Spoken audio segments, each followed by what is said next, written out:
Hello, everybody. This is the progress report for this Wednesday. It's December 11th, 19. And believe it or not, although it seems like not that close, this is going to be the last show that Mike and I will be doing this year. I have a hard time believing it. I will be here next week for the last show of the year for the progress report with Lou D'Alessandro. And I'm still working on our guest for that. I'm hoping to get one of the presidential candidates. Maybe the one who's decided to move to New Hampshire until February 11th. That's been done before. It's been done. It didn't work out for the people that tried it before, but who knows? Maybe this is Tulsi Gabbard. We'll see. Yeah. But this show really is the inspiration, and I have to credit Mike Farley, my good friend and co-host for this show, Where are you going which with is really a terrific and timely thing. And I think, Mike, you've as a keeper of the flame here. Oh, I see what you're doing. Okay. But before we do that, Bob, I also want to remind you, we talked about it earlier. Did you realize that this is our 10th anniversary on the air? Wow! 10 years. Yay! And you don't have any less hair than you had? No, I came in this way, and I'll probably go out this way. I remember you had one time you had a beard. We've had you with a beard, I think with a mustache.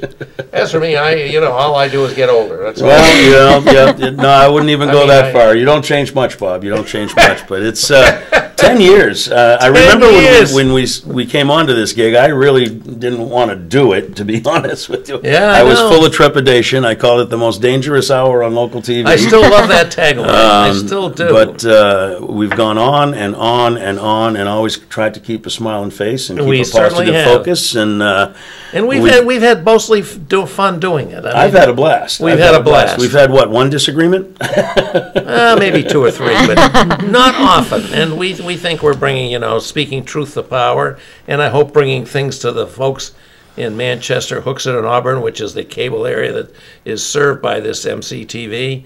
And we're gonna do that again tonight.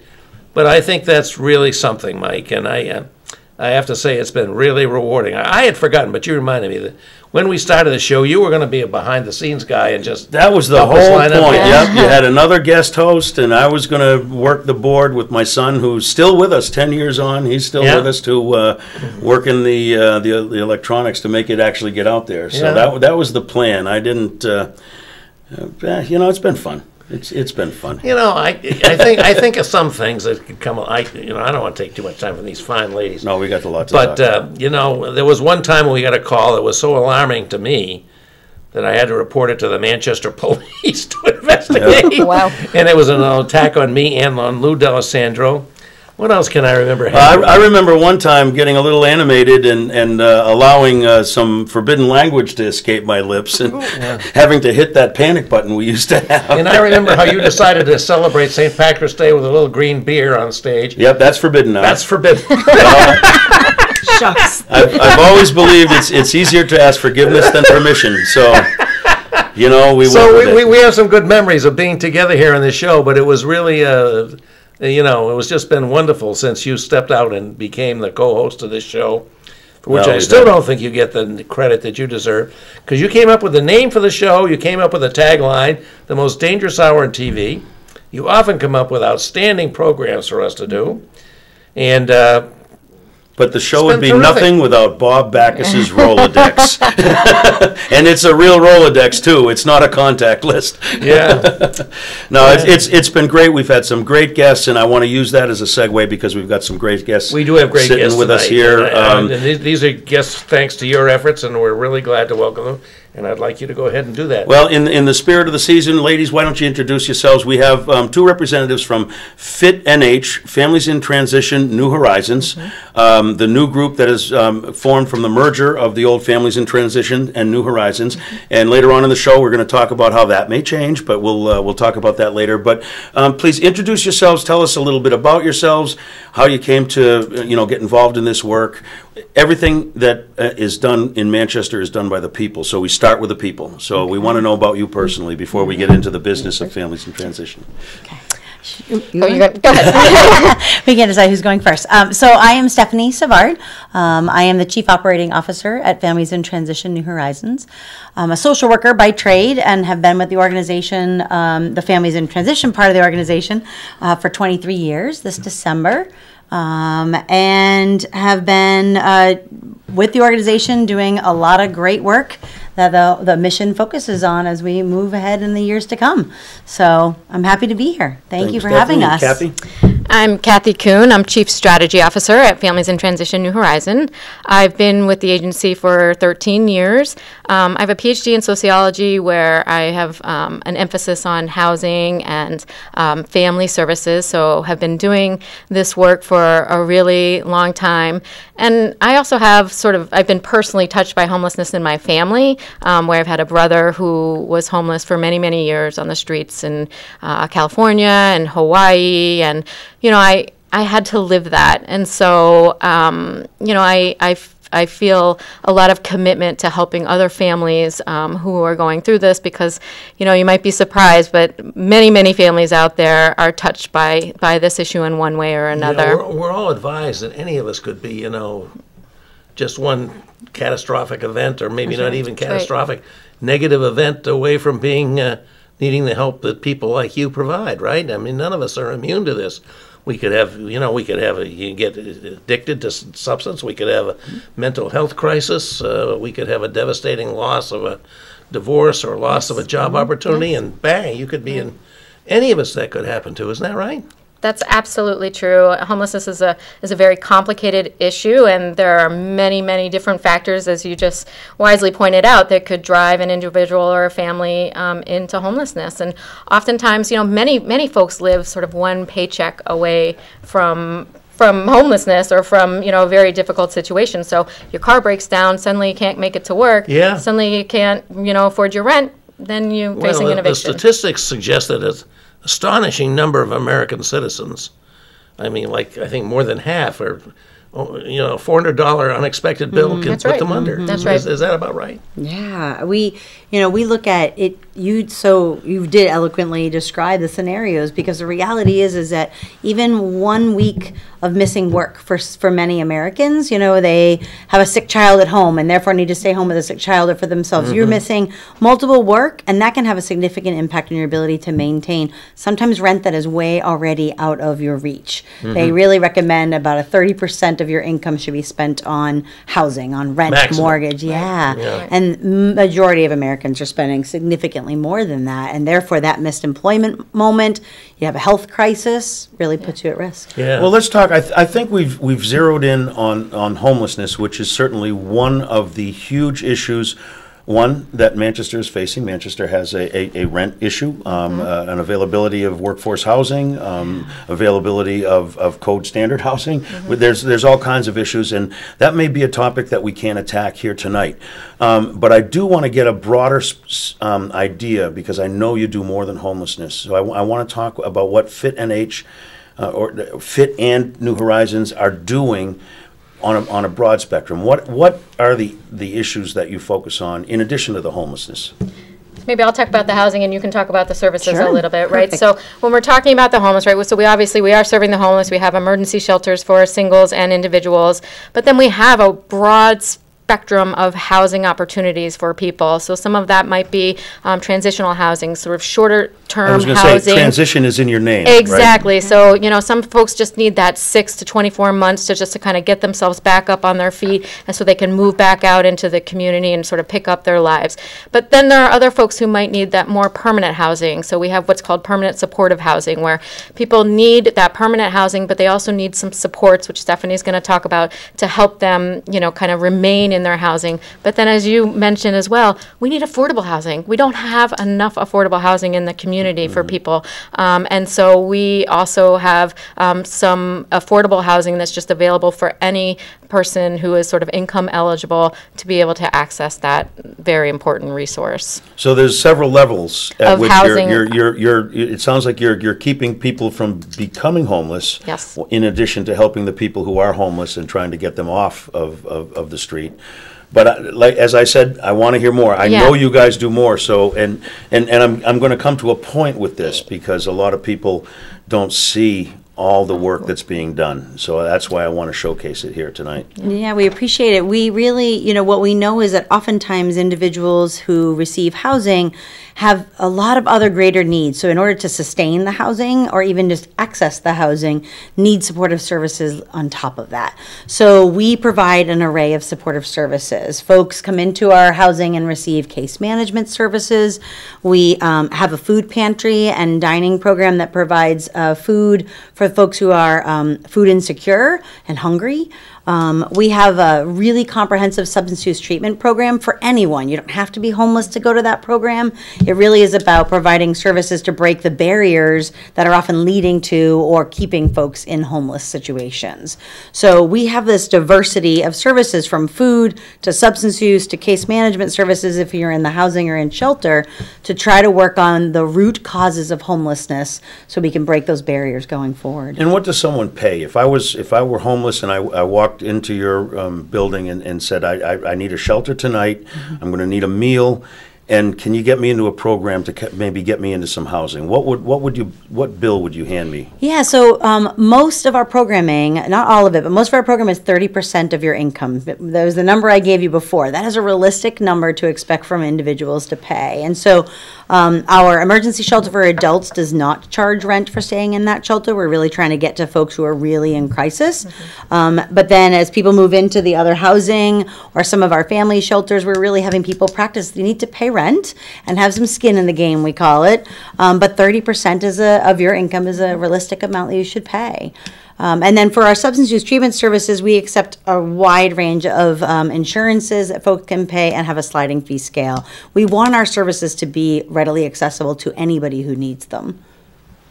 I think that's an important question on two fronts. One, if you need the help, you can get it. Yes. But two, the people you serve are not all freeloaders. They're hardworking people, No. many of them, and they're trying to improve their life just like everybody else who's watching this TV show. Right. Many of them are working 2 or 3 jobs. They're working part-time jobs here and part-time jobs there, just like, so many other people. They're not any different than anybody else living in our I think that community. there are people in our local government that don't realize that, Yeah. and that's why we wanted to have this I'm show. afraid that's true. And to me, I don't know, I'm sure this category includes lots of people, but to me, the most distressing is the single mom who has to find, she has to pay probably more than 30% for some pretty minimal, not elegant housing at all, and then she's got to find a way to have care for her kid Yep. or kids at another huge expense on her budget. And that's the person, it seems to me, is perhaps the most alarming sector of the whole society. Do you help out with that issue at all? Can you help out with that part of it, of the child care? So we really help people access. There are resources for child care subsidies, and so we help through the state of New Hampshire. So we help folks access those resources. That's where our case management is so key, because they really know where the resources are to meet whatever barrier you have. And when it comes to child care, you're right, that is a significant barrier. So to access subsidy to help offset the cost of the child care while you're working really helps in the long term for them. And how are the resources to address all these needs? I mean, I see a lot of hostility toward the homelessness in this city. I mean, including people in our local government as governing body. They don't seem to care about the people at all. It's just the fact that they're distressing people, looking to go out and have a meal in downtown Manchester, and that just seems so alarming to me. How are the resources available? I mean, I'm sure the resources are much less than you would want in a perfect world, but how are you able to resource the addressing these needs? Yeah, it's not easy, and it really takes some creative thinking to really pull all the resources in from the various sources to make these programmings work. So, we have federal sources of funding, we have state sources of funding, local sources of funding, and then I will say, certainly there are people that need to be educated around the issue, but there are also many, many, many caring, supportive people in our community who really want to contribute, and whether that be that they contribute through their time, treasure, or talent, they're either, volunteering in many of our programs, or they're donating, or, providing, other sort of services to our clients, or to the agency as a whole.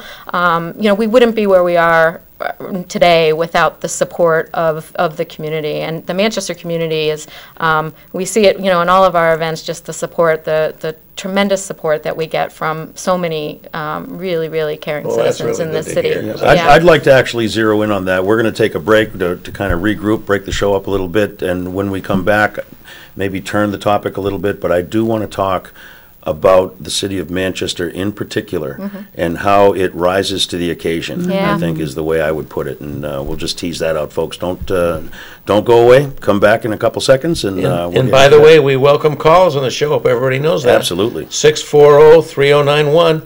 We'd love to have callers come in and contribute a comment or a question when we come back from the break. So we'll be right back.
Okay, folks, we're on the December 11th, 1919 edition of the Progress Report. How many shopping days till Christmas is let's not get into that. That's too depressing. Oh, my. But actually, more importantly, what's the delivery deadline day? Amazon moves pretty fast. Anyway, we are having a fine discussion today, and it seems very timely in this time when we want to be watching out for the care of others in our community, that we have two outstanding individuals working with Families in Transition, New Horizons, which is now a single agency with a hyphen. And we have Stephanie Savard, the Chief Operating Officer, and Kathy Kuhn, the Chief Strategy Officer. And we're talking about the invaluable services they perform for our community by paying attention to the people with least means and most needs in our community. I guess that's one way you could put it. And we've been talking about that, and we hear a lot about this, often without the degree of concern and willingness to help that I would hope that we would have. But where you hear Micah saying, and I'm sure he's right, that the community does respond to these needs in a major way. So, well, take it away. I do want to lean into what we began talking about at the end, and that is the volunteerism in the city of Manchester. I always marvel at the many high-level cultural and social and charitable activities that go on in our gritty little town. We have the problems of big cities, and yet certainly if it was left to simply taxpayer dollars to solve these problems, they would not get solved. They may be bad, there may be issues, but they'd be a heck of a lot worse if it weren't for the thousands of volunteers. And I'm going to take a second, I told you I was going to do this, to talk about an organization I'm involved in, the Ancient Order of Hibernians. We're right in the middle right now of our Adopt a Family program for Christmas, where we're going to buy toys for 25 kids, underprivileged in the city of Manchester. Well, you know where we get the names of those kids? From you guys. Yeah. You guys give us the names of the families. We reach out. We find out what they need. and we provide them with toys that they ask for, and coats and boots and what they need. This is money that we raised, playing golf in the springtime and stuff, but the whole point of it is so that we can take care of this issue. And these are kids that literally have fallen through the cracks. They're not going to get Toys for Tots. They're not going to get Santa Fund. They'd be left behind, left to their own devices, if a group of great guys that I work with didn't step up. We also just started bringing Christmas dinners to these families at Christmas time. Guess where we get them? You guys. You guys provide the turkey and the Christmas dinner, and I've got a thing brewing for next year. We're gonna stop taking and do a little bit of giving on that respect as well. But the point I want to make, and I also talked about us. We fill in on the 5th weekend of the month, where you have your regular volunteers, but there's that every now and then there's that 5th weekend, and my guys step up. I've got guys that coordinate it, and we step up and we throw a crew of 12 to 15 folks and serve meals with you guys. But the point I want to make is that working together, you leverage the value, and you're able to help that many more people. And it's not just us. I'm one organization. There are hundreds, literally hundreds of church groups, social groups, classes in schools, kids, who get together and get backpacks together and stuff like that. The Boys and Girls Club. There are so many organizations in the city of Manchester that are making the city better, that it's kind of a shame to denigrate where we are and highlight the problems that we have, because, man, we're doing a great job. Not perfect, and that's just how big the problems are. So, sorry for getting on my soapbox, but I wanna have now the opportunity for you guys to tell our audience, how can people help out? I'm sure that there are a million different ways that a guy or a woman with an hour could make a big impact with you guys. So I'd step up and take a swing at that one. Yeah, Manchester needs to be proud. I mean, I think we have this fortunate scenario where we get to see the good every day. There are and you're right in the middle of the tough part of it, too, though. That's remarkable. Yeah, like to say, I'm going to work with the hardest population, the folks who are really the most in need and are willing to volunteer with that population, is pretty impressive. And we have programs that, honestly, probably could not sustain without volunteers. When we talk about volunteers, some of the programs you mentioned were, we have a food pantry. If it weren't for our volunteers every day, we would not be getting that food in the hands of the families and individuals who are hungry and need to, supplement their grocery bill. We also have the dining services that you talked about. We rely on volunteers every day of the week to serve meals to almost 200 individuals a night coming into New Horizons program doors for a dinner. And even our thrift store, Outfitters Thrift Store, we rely on volunteers. We'll have groups, we have companies that will take their department for a team building exercise to come in and volunteer and sort through all these amazing donations that our community gives us to then be sold in the thrift store, with 100% of the proceeds going to Families in Transition New Horizons, local. How do those things come to you? Oh, people are amazing. So that winter clean out you do in your closet when you're about to head into the spring? Right. It's really people bringing all of whatever they have for household, clothing, donations, Where do furniture. they bring them to? They bring it over to our thrift store on, I suddenly blanked. Second Street. On 2nd Street, 394, 394? Yep. 394 2nd Street, Outfitters Thrift Store. Okay. And they can bring it right up to our dock. We'll accept all donations and get a receipt for a tax Because there's another write-off. facility that takes everything on South Willow Street, right? No, we are only on 2nd Street at this point. Well, that's Yeah, another you're the- organization. Yeah, well, probably. we used to But have one on South Willow Street. I'm that's so- down I'm on embarrassed to South say, I Street. didn't know about you, but I'd love to come there. You should Yes, come. It's please all come. kept local. That's the great part about it. Wonderful. Okay. Yeah. Really good. So to be honest, volunteers are a hub that we absolutely have to keep feeding so people can get involved. And if you can literally sign up to be a volunteer in any of those capacities, and a lot more than I even named, someone wants to spend an hour or two being a receptionist at our substance use treatment center, they can do that. If they want to work in our family shelter, greeting people as they walk in, there's such a creativity. We can adjust volunteers based on what people have for time or talents. And they can go to our website, fitnh.org, as well as right now we have 2 websites still. We're going to have one really soon. But New Horizons also has its own website. But if you go to fitnh.org, there's a volunteer little button that you can click and fill out an application right there and sign right up to be a volunteer. Right. Really easy. Yeah, and I just want to say, I kind of got goosebumps when you were talking, because you could just see the passion, and your dedication for wanting to help others in the community. And the work that we do, it's really hard. We see a lot of sadness. We see a lot of hardship every single day. But it's in working with people like you and with other people in the community who really want to give back where we get the inspiration, right? Where we get our dedication and our commitment to Funny how people come back to work every funny single how day. people work together, and it just Yes. it makes it bigger than the sum of the parts. It really does. Absolutely, 1,000%. It really does. And I got to tell you that you're such an excellent resource, because the reason folks join my organization is because they want to help. So Yeah. we're looking for ways Yep. to help, and as I described, those grow. And relationships grow, and that's kind of how we got you on the show tonight, was just Exactly. because we were attending the Thanksgiving breakfast. Right, I mean, it's exactly. that's how Manchester works. It's personal relationships. But what other needs are there? I'm sure that you have fundraising needs. Do you do fundraisers? I think I might have just talked about one. Can you tell us a little bit how people can help contribute financially to you guys? Yeah. You may take that, or Sure. I mean, we do a number of events throughout the year.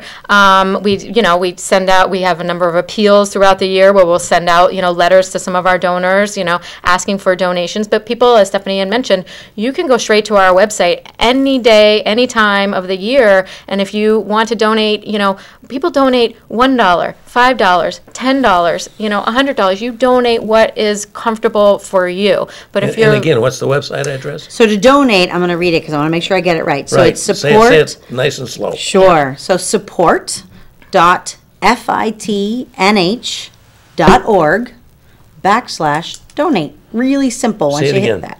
It's support.fitnh.org/donate. Okay, get that, everybody? I got it. Yeah. I got it down. And we also, fun one to talk about, it won't be until, if you can imagine, no more winter. I know that's hard to imagine right now. Yeah, But in the I can spring, we have our Walk for Hunger, which takes place right in Manchester. We walk a route all along a lot of the properties that we own. A lot of people don't even know all of the housing development that we own in the city. And it's an opportunity that you can either come and walk, you can volunteer at the event, but it's very hands-on in the community with many people taking part in. It's an amazing fundraiser. That'll be the next really big one happening in Empty Bowls. Well, I have to say, you two, I think, show that you can have joy in helping others, because you look like really, really joyous people. Yeah. Probably didn't go to Christmas party, so I'm not saying that's probably what caused it. But Well, we did have a party last night, but that's not why. but it seems like you were really, really, you get a lot for yourselves out of Absolutely. helping It's why we do others, this and I work. think that's really what most people in this world want to do, and it's what many religions tell us we should do. If you want to live a joyous life, is to make a difference to others, right? Exactly. That's right. And I would say you people really exemplify that. It's really a privilege. It really is to be Yeah. able to do this work and to be able to have a job where I know that I am contributing to the lives of others. It really is quite a privilege. So, we And should how be many joyous about that. of you are there in this organization?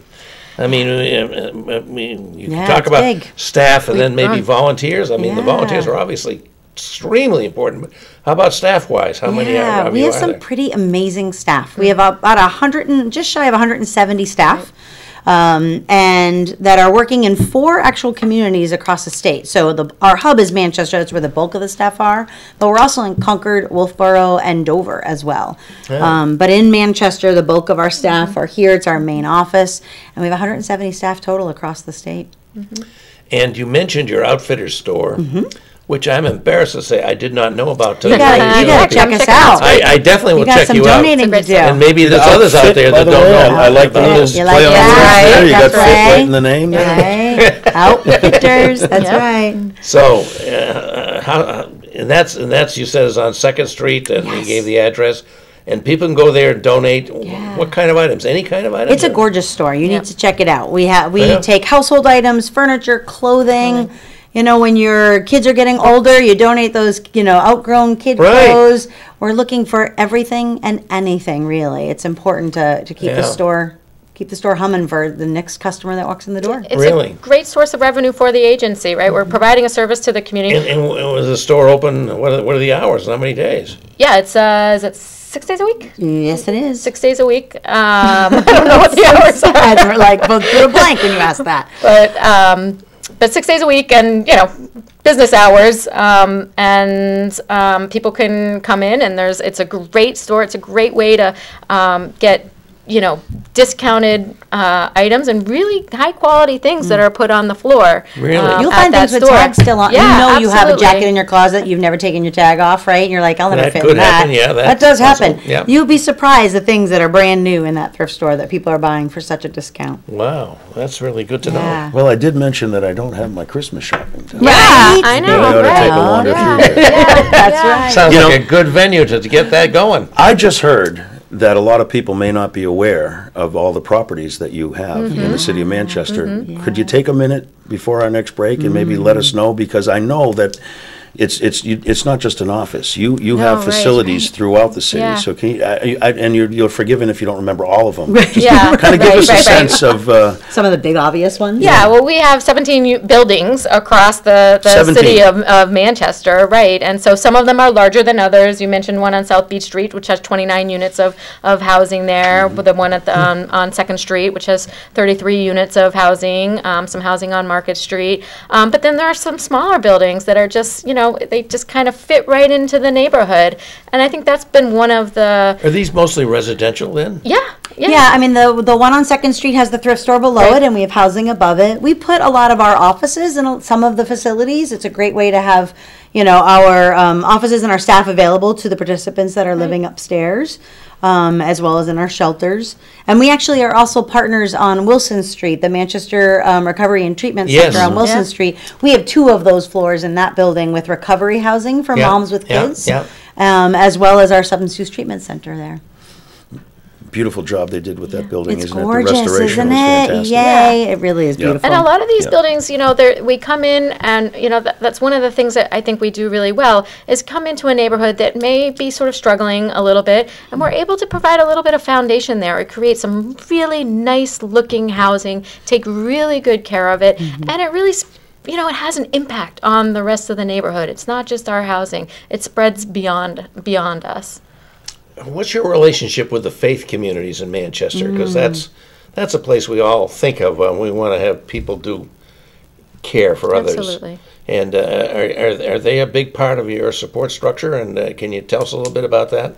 Absolutely. I mean, between the volunteering that the faith community does on a pretty regular basis, their support of drives that they'll do. I mean, it is a community that we can tap to. When we have a gap and a need, it's something that we can do is to call and say, we need some support on this or that. And so between donations and volunteering, they're very connected to our agency. Yeah. And how do you relate to them mostly? Is it through the interfaith community or? Yeah, we have very intimate relationships with very specific churches or synagogues as well, but then also can do the interfaith, council and being a part of that larger system. It really is a variety. And what's amazing about this community is that we don't even have to always go knocking, right? They're coming to us saying, what can we do? Yeah. And it's really just coming up with where's the gap. As those of us in the faith community should. I mean, Yeah. that's what we're told to do. Yeah. Let's see, what did I want to ask you about? It seems to me that one of the major crises we have in our city is indeed housing, affordable housing. We hear about the cost of rentals. I think you already talked about it. It's very few people who are low income can manage to find housing that's going to be less than 30% of their income. And we know there's a tremendous shortage. It's a concern to everybody. What are you doing to address the housing crisis? Yeah. I mean, you have temporary housing. Yep. But can you address the issue of Yeah. more housing being available to people generally? Yeah, it's definitely a supply issue at this point. There certainly there are not enough developers out there who are, dedicated to creating affordable housing. So, How do we fix that? Well, we need some to make it a priority at the state level, and at the city level, at the local Is there any level. legislation coming up in the Concord that we can help out on? Well, I'm very pleased to say that in this last legislative session, we were able to get funded a $5 million investment in our state affordable housing fund, which is was a sort of a turning point for our state.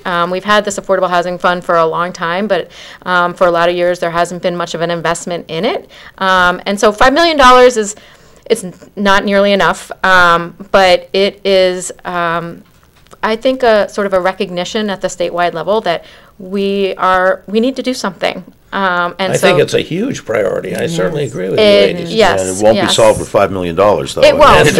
It won't. But to the extent that that was, But the there was commitment, I think, momentum is there. the symbol of the commitment, I think, is an important thing. Absolutely. Considering it's it's been recognized. rated for as long as it has. Yes, Really important. right. Okay.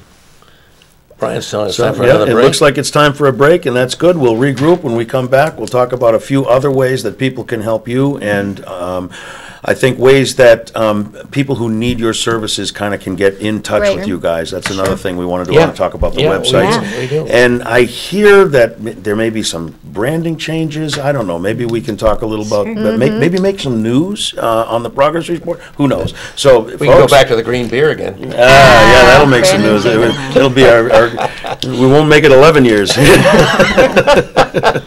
But folks, don't go away. We could really break some news here in the next segment. What a good tease. I've never heard a better tease out of you, Mike. See you in a minute, folks.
So this is the third segment of this week's progress report for December 11th, and that means this is our last segment, and we couldn't be more pleased to have the guests we have with us tonight.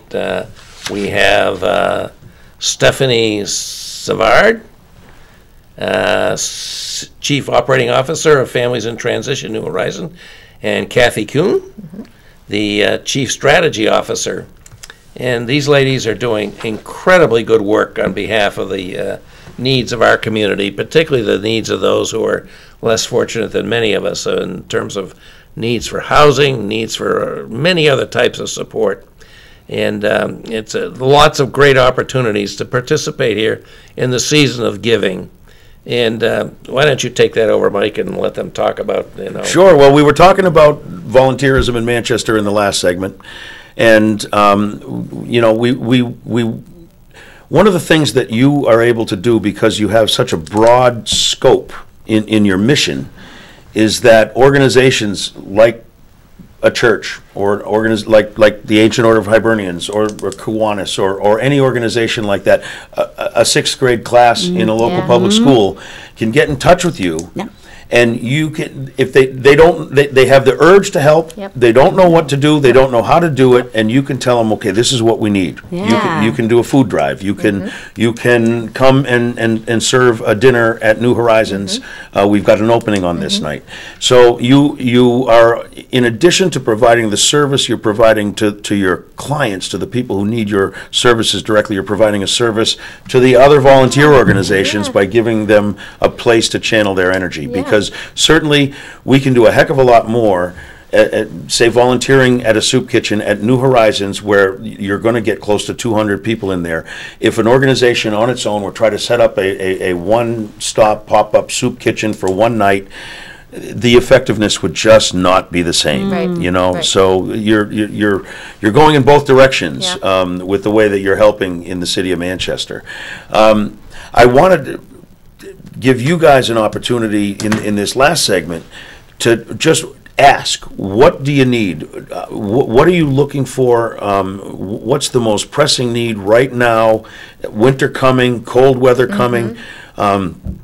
I'm going to diverge a little bit. I had a remarkable experience several weeks ago. I went on a ride-along with the Manchester Fire Department, the greatest guys the world has ever seen. And one of the things we did is we went down and did a welfare check along some of the camps along the river. Oh, yeah. And that was a real eye-opener for me. It was not what I expected. I found some very good people there. Yeah. Good people there. We talked to them, you know, are you going to go to the shelter tonight? It's going to be cold. No, tonight we're going to stay here, but we got blankets, you know, and they were prepared. But they also said, but we're in the program. We're just waiting. We're on the waiting list. Waiting list for what? An apartment. So they were with you guys. And to me, that's it was such an eye-opener to me. These people, they're working. Wow. They have income. They can't afford to get an apartment on their own. They're in the program. They're doing what they can with you guys. But for that night, they had to work. There was a group of them, and they were taking care of each other. You know, and why am I saying this? Because so many people will speak negatively about this problem we have. This is our problem. This isn't their problem. It's our problem. And they're worthy of our help. There's no such thing as an unworthy person, Right. no matter where you see them or when you see them. Yeah. I'm sorry. I just No, the it's valuable. work that That's you very guys well- that's do very well said. is so important to the city of Manchester and so huge. 170 people working every day on this problem. I had no idea. Yeah. I knew you were big, but I had no idea how big. 17 properties in Manchester that are filled with people who would otherwise not have it. Right. It's amazing. And one of our programs that we didn't talk about is exactly what you just mentioned, which is our outreach program. So we have. Let's talk about it. Yeah, it's a wonderful, wonderful program, and it's fairly new to us, but it's a huge resource for the city. So we actually have trained outreach workers who are going out and doing exactly what you just did every single day. So they're building relationships. There are a lot of reasons why people won't, may choose to be outside or don't want to come in. But what these outreach workers are doing are going out, are building those relationships. There may have been a time where that person that you talked to wouldn't even come inside, wouldn't even put their name on a list. But we're building that relationship day by day. It may not take a week, it may not take a month, it may not take a year. But every single day they're working on building that relationship, eventually pulling those people inside and getting them to the housing that they need. So it's a trust-building relationship, and it's really about meeting people where they're at, because as you just said, they're worthy. They're absolutely worthy of support, and there may be a lot of different I apologize for even barriers. making that judgment. You know what I'm Yeah. saying? But I was trying to make a positive statement. Yeah. It's not my place to judge, but it certainly. Yeah. I was kind of pushing back against the drumbeat that we hear all the time. Yeah. Those people are scary. Yeah. I can't go downtown because those people are there. Yeah. Right. The word in the Right, sentence that they're forgetting is people. Those are people. Those are people. Yeah. These are human beings. And They're it brothers or frustrates the sisters. heck out of me. It really, and I think you can see it. I'm sorry, I'm not one that's a stoic. The reality is that they are people that if you have a conversation with, they will have a conversation back with you, and to then understand it better, right? If we base it on appearance alone or assumptions alone, we didn't give a chance to figure out what was really going on. And a lot of times the stories behind the visual is telling enough to take down that like assumption and go, oh, now that kind of makes sense. And And when you talk about how people can be supportive, something as simple, we actually, on our website, have an essential needs list. And it can be anything from, we're really low on peanut butter in the food pantry, to Diapers. we need diapers. We always need diapers for our moms and dads with little ones. Even hand warmers, those hand warmers that people will take if they go ice fishing or if they're going skiing, those little ones, you break them. We give those out. Our outreach team will give those out to the folks that are on the that's a streets that good need the point. extra Very support. good. Myla blankets. While we're doing that, right, we're saying, come into the shelter, or come for dinner tonight. There's such a variety of the smallest item up to, the bigger items. And our website lists those. So folks can say, I want to do a drive, We have elementary school children that in their classrooms do little seedlings, right, in the spring. They, do the seedlings that actually ends up in our greenhouse that then grows food to feed the individuals that are actually in our program. And so, it's the smallest things that people can do that make a huge difference, really. So I got to say the website once more time. Yes. support.fitnh.org//donate. Yeah, and if they want to volunteer or get that list, you just need to go to fitnh.org, just the basic website. It'll get you there too, to see where to volunteer, how to volunteer, and learn more about what we do need for essential items. Do you have any sense of how many people in the community you help? Recognizing that you may help one person 4 or 5 times, but what's your impact? Or do you have a sense of that? Yeah, we have a your cheat reach? sheet too. if that helps you. We have all of our statistics. We're going to be honest that we're cheating. So just from January to the end of September, right? That's our most recent data that we have. We sheltered, and this is primarily Manchester, 1,300 individuals that we provided shelter to. 1,300, not duplicative. Of those, and 151 children. 151 kids at emergency shelter were needed. And those kids are in our elementary schools. Oh, yes. Those Many of them. kids Yeah. are Many of them. sitting. They're many high of them schools, there. they're little ones, They're little you ones, name yeah. it. Yeah, a But variety they're right of next ages. to the kids and the grandkids of the people that are watching our show. They're sitting right Absolutely. there. Yep. Correct. But then we have almost close to 500 people that are served in those other forms of housing that we've talked about. So that was just the emergency shelter. Yeah. But we're talking about close to 500 people who are served in, our transitional housing programs, our permanent supportive housing, affordable housing programs. So that's an additional service beyond just the emergency And shelter nearly service. half of those being kids. Yeah. 232 kids are living in our longer-term supportive housing.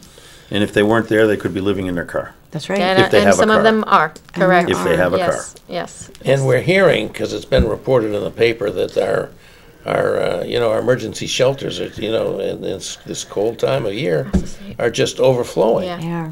And I guess that's true. And then what's the way you got to handle that? Yeah, we already, in our emergency shelters, have an overflow of mattresses that we have in the dining room. We have 30 Really? overflow mats that are nearly full, pretty much, particularly lately, every night. And the city and the state and community partners are continuing to strategize to come up with, well, when the shelter is overfull, what do we do? And they're what do working you on do? solutions. Well, they're working on solutions to have emergency weather shelter. So it's weather-based, right? There's an extreme cold or blizzard kind of conditions. And they're working with the faith community that is really saying, what can we do to be helpful? Training volunteers and working with providers to come up with solutions so that on those extreme weather nights, there is a plan B. Because as one organization, it's really difficult for our organization to meet all the needs. The numbers were increasing significantly.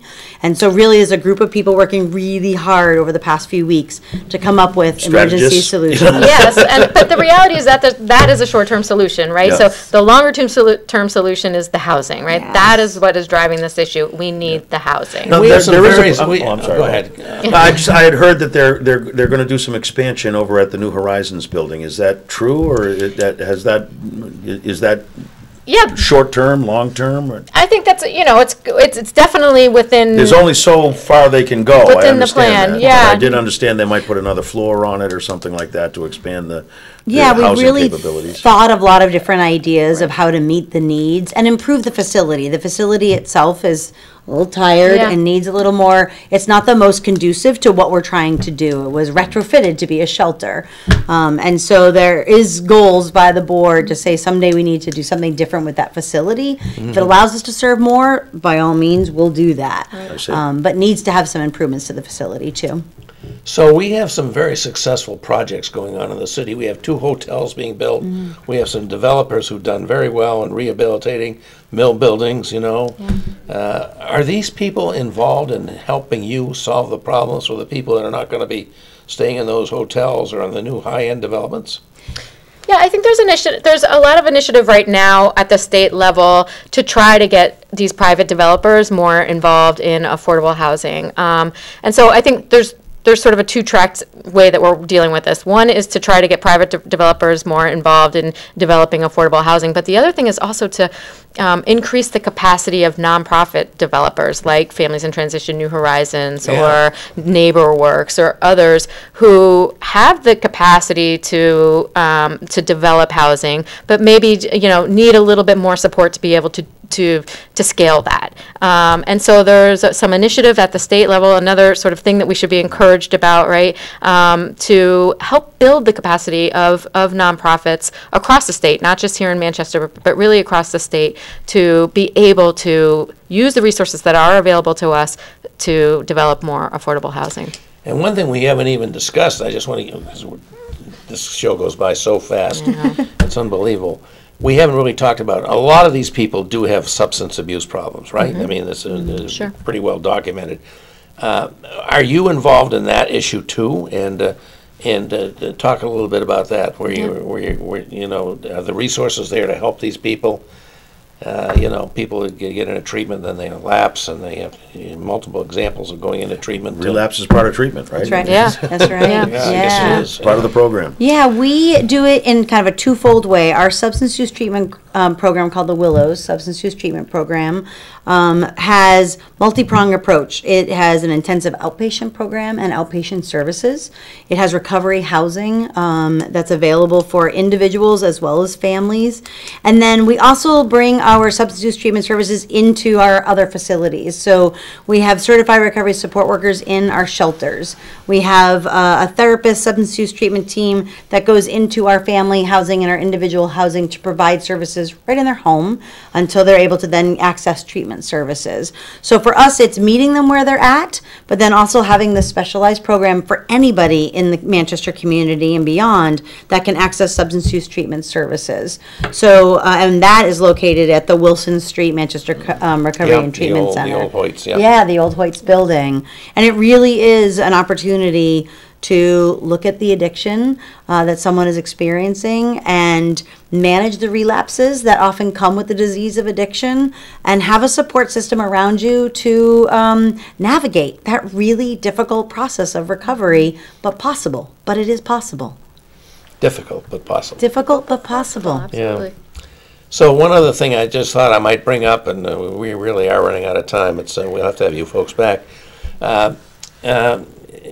Youth in Manchester. I mean, how many of the people that you're serving are young people, under the age, say, of 18, and do you have special programs to deal with young people? We do. A large of the people who are in a longer-term housing, more than half are kids under the age of 18.